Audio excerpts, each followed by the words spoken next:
How's it going? Gonna make a carrot salad today. This is really quick, nice short video for you. Welcome back to How to Cook Great. So I've got 3 cups of grated carrot here, 1 cup of cucumber cut nice and small, the same 1 cup of green onions, and half a cup of bell peppers. Let's start by just mixing those together first.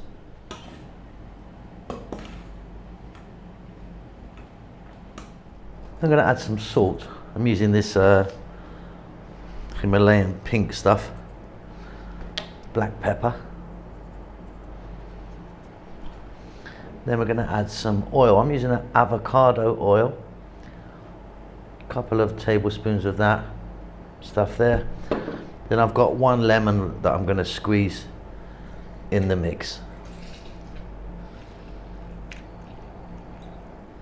And then finally I'm going to add some cilantro or coriander, whatever you may call that, about 1/4 cup.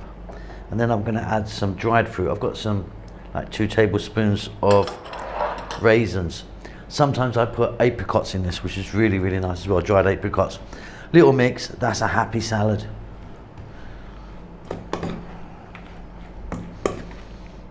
All right, there you go. Really simple this one today, isn't it? Hope you enjoy that. Keep safe, keep well, and I'll see you soon. Lots of love. Hello everyone, an update about the cookbooks. Well, the first one is now finally available. It's on Amazon, you can get it in an ebook, $3.99, very cheap, 195 pages of wonderful food from the Indian continent. It's flicking by you right now. Do me a favor, do yourself a favor, and please buy that. It helps the channel out a great deal. It's also available in paperback if you want that. Check the link below this video. You can just click that, buy it. Thanks a lot. Lots of love.